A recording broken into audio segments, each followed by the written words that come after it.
This is Thruxton, and the first of 2 touring car visits this season. We're here for rounds 5 and 6. Qualifying for the first race is due to start, so let's see who comes out on top.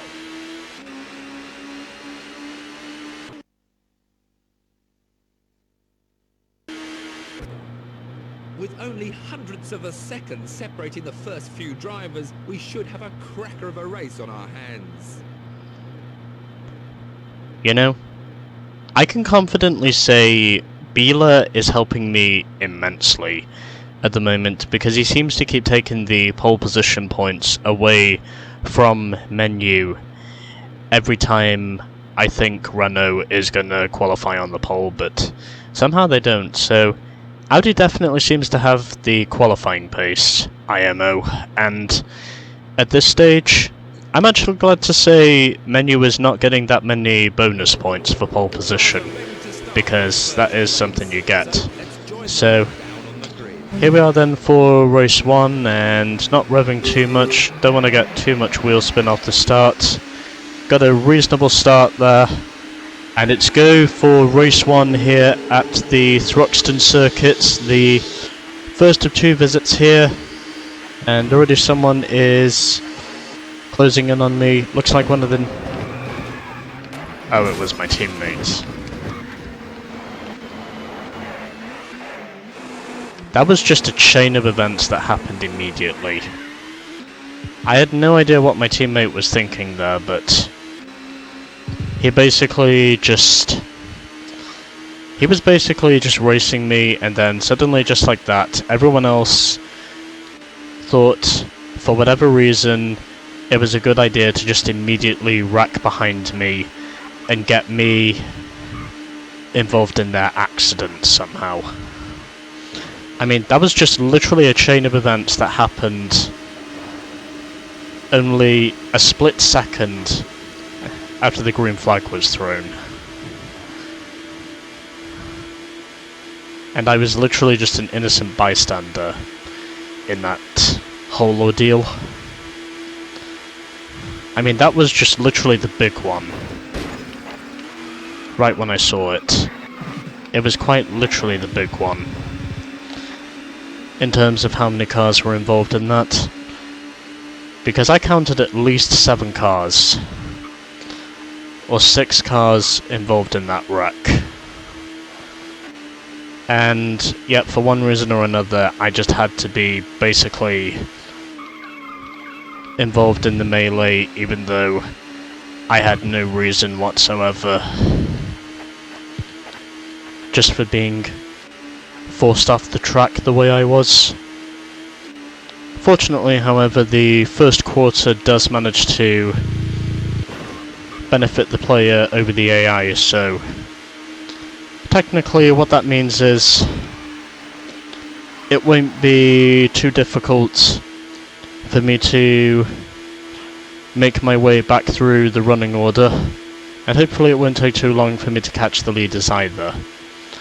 And I think I can notice the 2 Audis just up ahead of me, so it is fair to say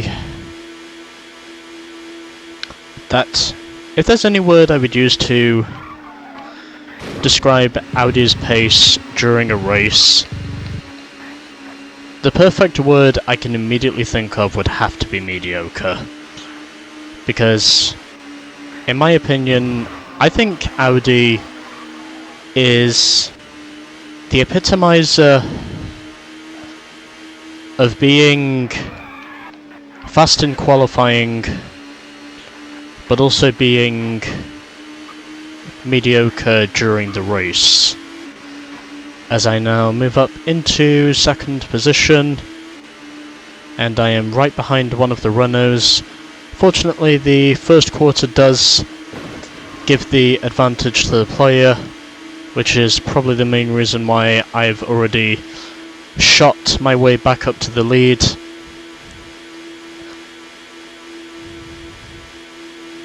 And it looks as though if I can manage to keep my shit together long enough, this could potentially be yet another domination run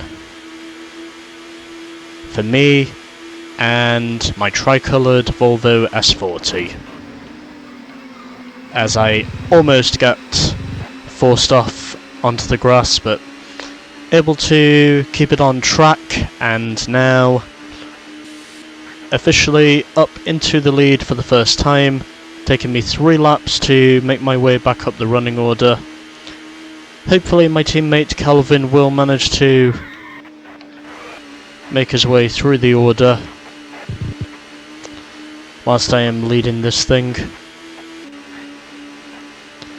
And it is fair to say, at this stage, there is going to be some chaos somewhere behind me. But amazingly, we've had no DNFs so far. At this stage of the race,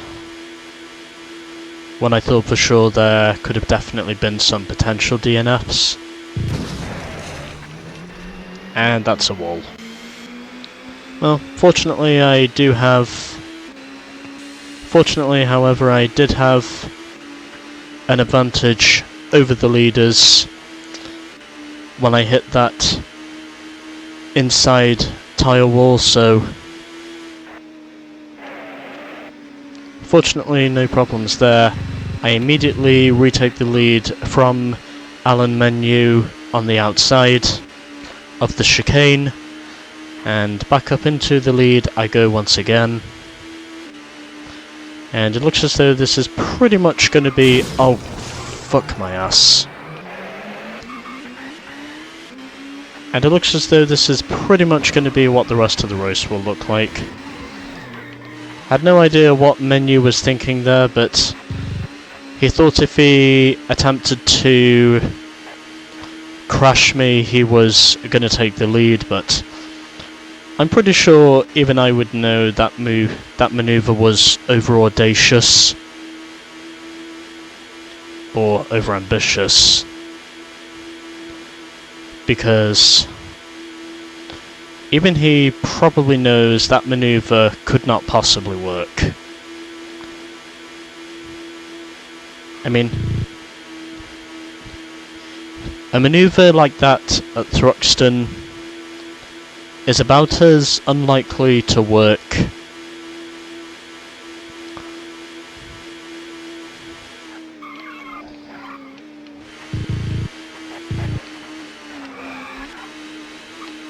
as going 3 wide into the first turn at Monaco, you know, Saint-Devote. You basically know going 3 abreast into that one corner is never going to work. I mean, even if the cars are narrowed. Although technically, because F1 cars are very wide, at least in their current iteration, they are very wide. You'll basically be lucky if you can get around Monaco even 2 abreast. Fucking hell. Well, still got plenty of time left. Well, still got plenty of time left at this stage. Really doesn't surprise me to say I've been spinning a lot.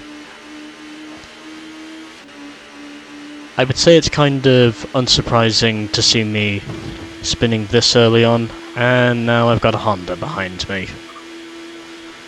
I think that's Thompson because I just saw the number 10. Yeah, that's got to be James Thompson right behind me. And yeah, this is definitely going to be a wacky race the way I see it.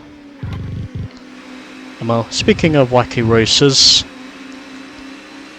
there is quite literally a cartoon program by the name of Wacky Racers. And that's kind of what you could say this more or less is.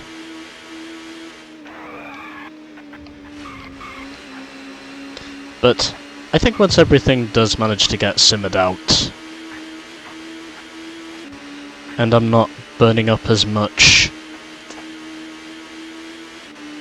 on these straights, then I'm pretty sure everything will manage to come back to me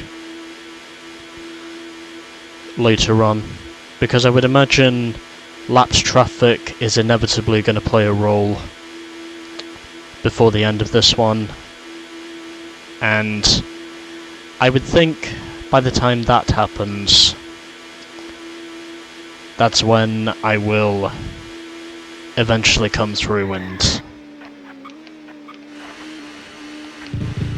take the overall lead of the race. Although at the moment, I do not seem to be doing anything consistently, because for one reason or another, I'm just spinning a lot. Well, at least I can say it wasn't on those flat out curved straights, because if it was, then I'm pretty sure I would have lost the lead. Well, if I can just manage to stay on track from here onwards and don't have too many spins at this stage, then I'm quite sure this is where I'm just going to be foot to the floor and virtually pushing for basically every amount of track time I can get, or more or less every second I can gain on the AI whilst I continue my early season domination. And now I'm approaching the lapse traffic, and I can see John Cleland there in the Vauxhall Astra, who did actually qualify in the top 10, but ultimately got caught up in that wreck at the start, and punting one of the Nissans out of the way. Of course, I'm not really sure in knowing if he would have been a factor, but either way, still punting him out of the way just because I can. And I'll probably do the same with this Peugeot as well, because I think it's just going to annoy me. And off he goes. Yeah, that's just the way this game works. You basically have to abide by how the functions of this game work and just, you know,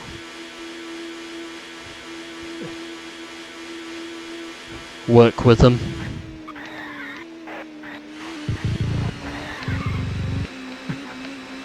How did I avoid hitting those arrows? I will probably never know. Also, am I looking at 10th right now or 11th?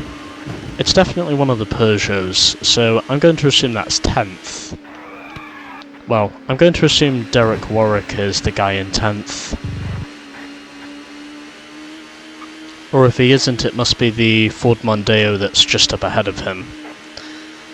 And well, to be completely honest, it is nice to see a Ford running in the points, because I would imagine Ford is one of only two teams at this stage of the season who is still yet to score. As long as he can manage to stay out of the way.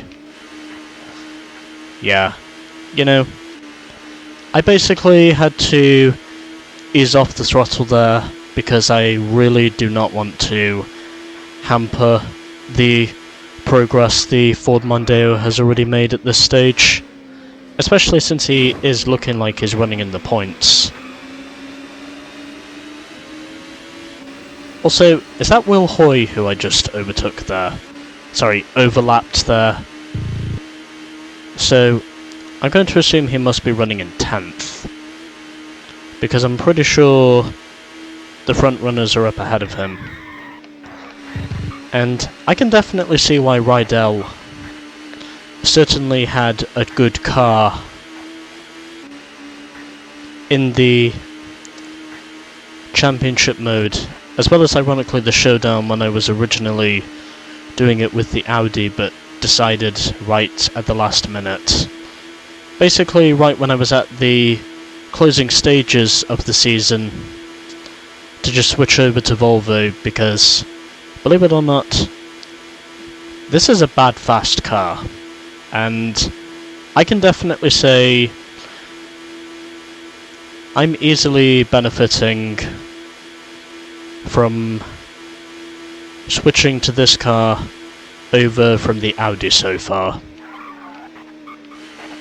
I mean, it just feels dainty, you know, about as dainty as a dandelion seed, and it gets through these corners almost perfectly. It's almost as if I can basically move this car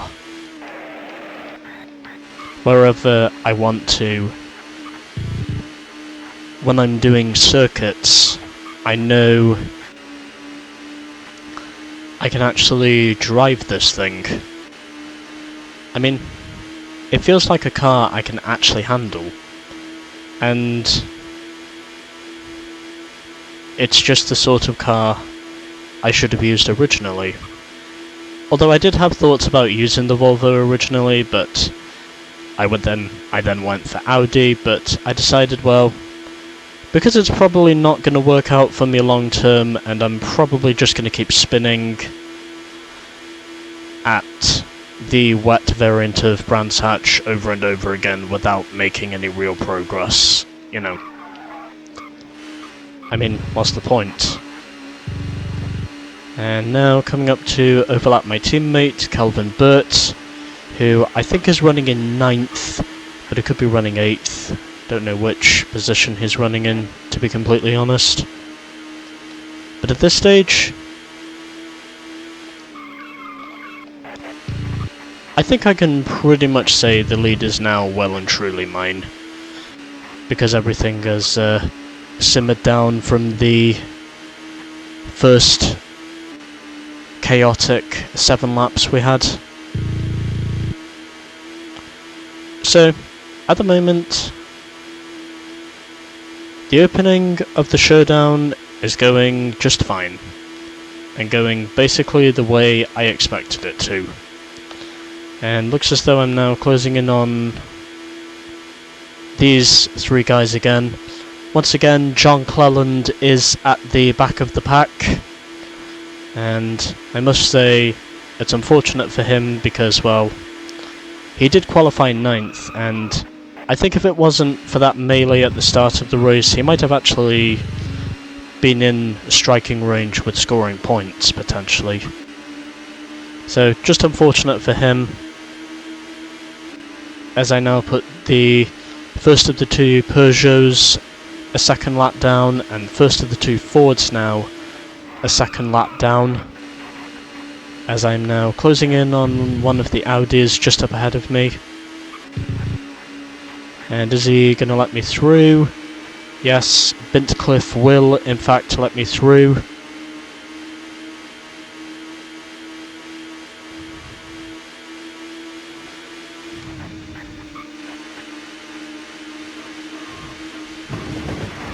Oh, son of a bitch. I always knew that was going to happen at some point. Well, at least I can say I spun to the inside of the track and not the outside. Because if I spun to the outside, I'm quite sure that would have been... I'm quite sure that would have just been pandemonium.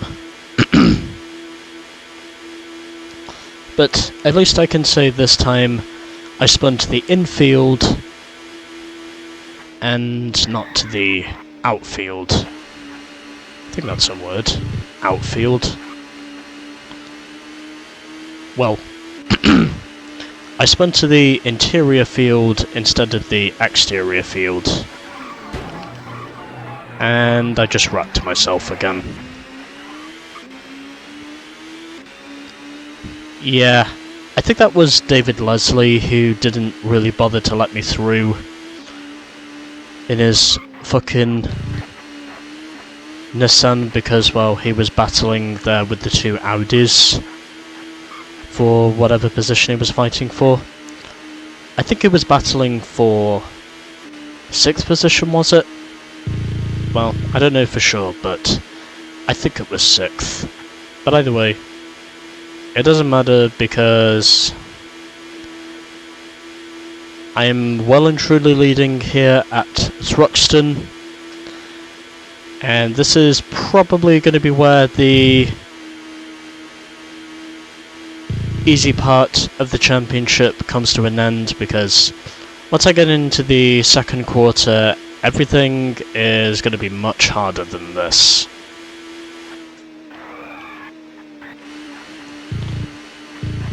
But hopefully I can manage to at least get 2 or 3 wins in the second quarter. It's one of the main things I'm aiming for, essentially. As I now relap the Ford Mondeo, who does seem to be fighting hard there with the Audi 4 position. At least I think that's what he's trying to do. Although I think the Ford by now has probably dropped down a spot, because I think Tim Harvey might have overtaken. Okay, I'm going to try to be smart about this.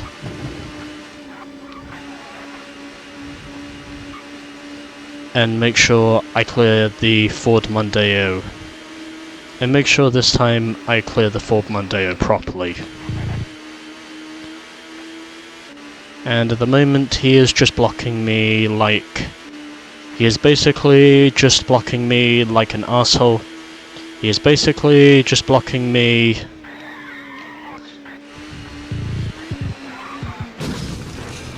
And that's a wall. Well, good thing I have a huge lead. Well, good to know I do have a huge lead at this stage of the race over the... Well, good to know I do have a huge lead in this race over the 2 Renaults at this stage of the race. Of course, the Ford Mondeo was not being very helpful by blocking me. At least I think that's what he was doing, because he was not letting me through to put him a second lap down, when I think he should have done. Yeah, that's one thing the AI in this game don't really seem to understand. They don't really seem to understand sportsmanship very well, because they're basically just out there battling for whatever positions they can get. It's almost as if sportsmanship in this game is practically non-existent. Really doesn't matter who it is, but it just feels like sportsmanship is practically non-existent in this game. As I'm now closing in on the Ford Mondeo once again.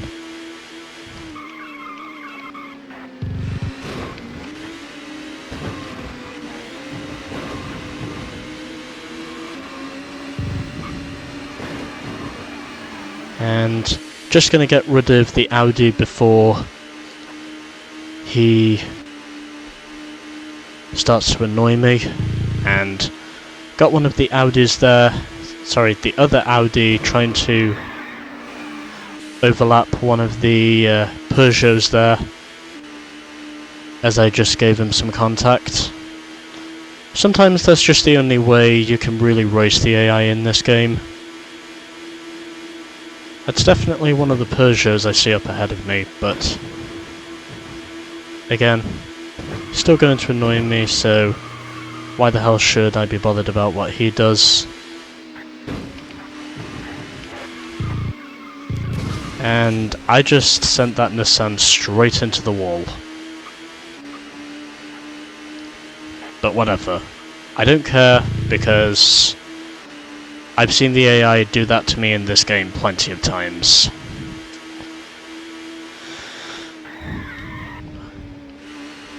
Sometimes it's just the only way you truly can race the AI in this game. I mean, you can either race them hard, or you can simply or you can simply just turn them around, sometimes even crash them, if that's what it takes for you to, you know, for you to prove you're not going to be a slouch or a pushover.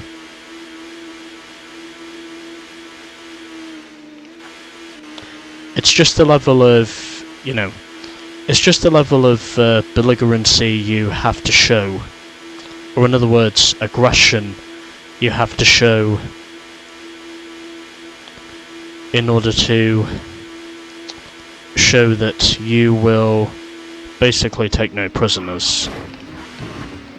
It's kind of a boys have at it. It's kind of a boys have at it situation, if you will. If you know they're just going to be annoying you, and you could be at risk of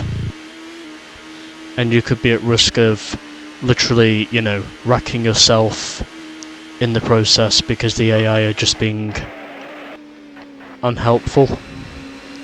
You'd be amazed on how often that happens.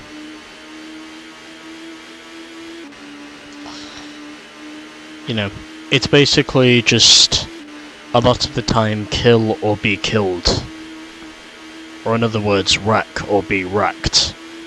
Because that's kind of what this game eventually comes down to when you've been, you know, when you've been pushed over a couple of times, as I have. I mean, it really doesn't matter, even if you race the AI cleanly, they will still race you the same way. Also, I just noticed this is the final lap here in race 1 at Thruxton. So heading through the chicane now one more time. Not going to bother going through it, just going to cut it. And there we go, 5 in a row. The new Volvo driver is really storming this season, and another victory moves the team further up in the Constructors' Championship. So let's see the final result. Oh, okay. So it was Plato who finished second in the end of that race, followed by Thompson. Menu finishes 4th ahead of Tarquini, Leslie, Beeler and Bintcliffe, who completes the top 8 in the Audi. So Thompson is also helping me gain some extra points on Menu. Calvin Burt was 9th, and also shout out to Will Hoy because he scored points in the Ford Mondeo. Derek Warwick finishes 11th ahead of Anthony Reid, Patrick Watts, Paul Radisich in the second Ford, followed by Tim Harvey, and John Cleland winds up in last, even though he qualified in the top 10. I guess that just goes to show how slow he is on race day. But either way, it doesn't matter because one race is down, and all we need to do now is get through the second race. So let's do that.